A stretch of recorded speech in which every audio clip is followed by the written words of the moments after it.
Oke guys, balik lagi bareng gue Demi di channel Caramel Popcorn, channel spesialis yang khusus bahas film-film Asia yang berisikan film Asia.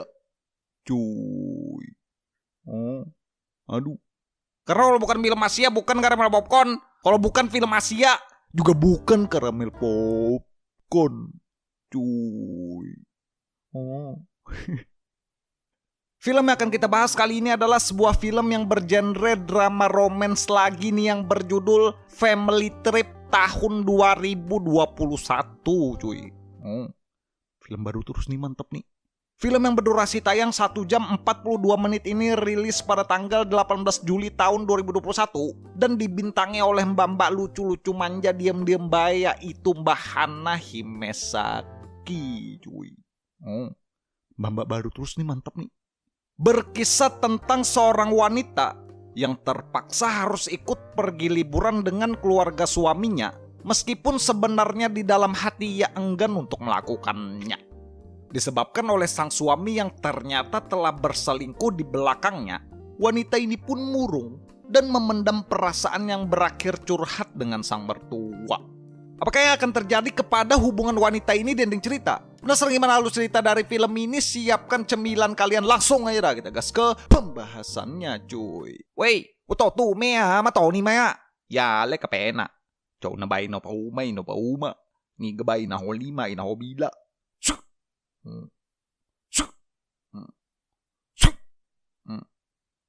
Udah oi, aduh nih.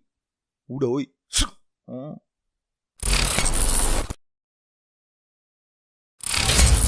Di awal film kita akan diperlihatkan sebuah keluarga yang sedang menikmati perjalanan liburan dengan bernostalgia pergi ke tempat yang dulu pernah dikunjungi orang tua mereka. Mbak-mbak baju biru diem-diem baik bernama Hana dan mas-mas sang suami nunjuk ke segala arah tanpa melihat bernama Satoshi.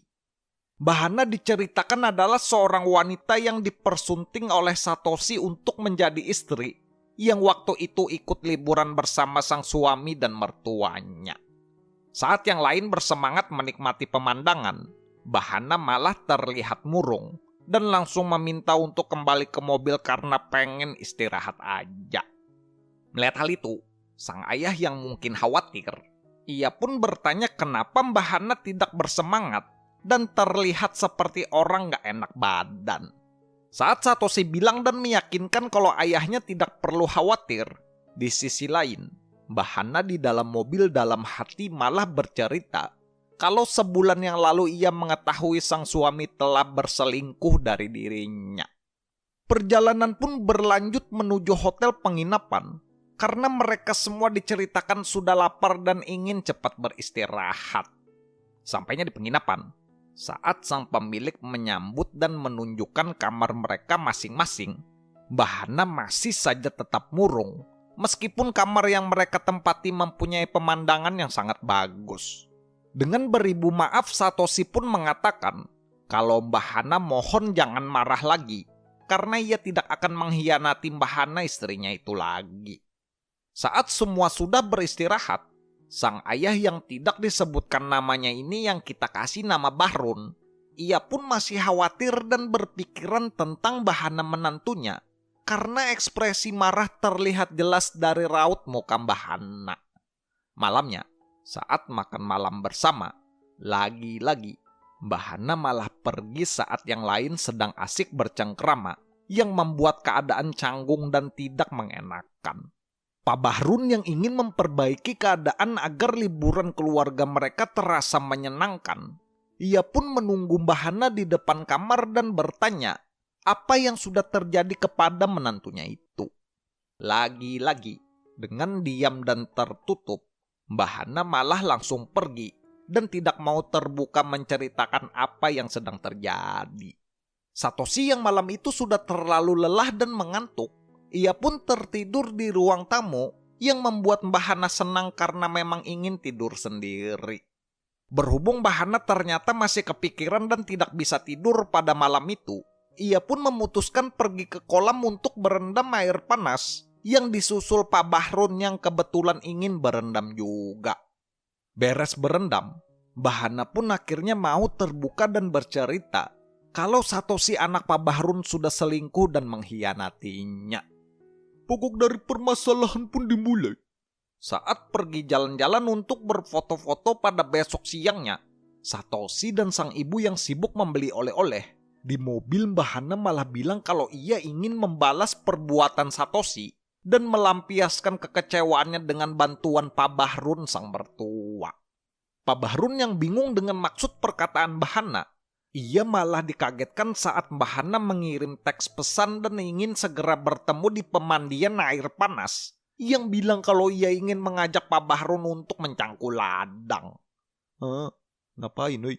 Meskipun Pak Bahrun masih memikirkan keharmonisan rumah tangganya, hal itu pun ternyata tidak bisa membendung kenyataan yang sudah ia alami, yang tak bisa menolak dan sudah terlalu sering mencangkul ladang.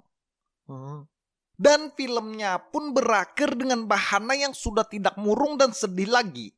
Dan Pak Bahrun yang senang karena sebentar lagi ternyata akan menimang seorang cuy. Anak siapa itu, weh? Aduh, curiga gua. Aduh. Baik guys, ya mungkin segini aja ya untuk pembahasan film Asia kali ini ya. Ini buat kalian yang pengen nonton full movie ya, kalian langsung aja search nonton film NSFS strip 012 di Google Chrome. Dari film ini kita bisa belajar, setiap manusia pada dasarnya memang pasti pernah berbuat salah. Karena setiap hal apapun dan kapanpun bisa saja terjadi di dalam hidup. Meskipun sakit karena sudah dikhianati, kita sebagai manusia, baiknya belajarlah untuk memaafkan dan tidak membalas kejahatan yang sudah menyakiti kita. Karena apabila kita lakukan, maka kita akan menjadi manusia yang juga tidak lebih baik dari orang yang kita balas kejahatannya. Cuy. Oh, mantap nih gua nih. Seperti biasa nih gue mau ngucapin terima kasih banyak nih buat kalian yang udah nonton. Dan terima kasih banyak buat kalian yang udah subscribe ke channel Caramel Popcorn. Kita juga punya channel Caramel Popcorn yang kedua. Kalau kalian mau subscribe silahkan, linknya ada di deskripsi cuy. Nanti kita bakal bahas film-film Asia yang bagus-bagus lagi ya. Ya mungkin segini aja untuk video ini. Jangan lupa like, comment, share, dan subscribe. Gue Demis sebagai narator pamit. Sampai ketemu di video selanjutnya. Thanks for watching guys. Bye-bye.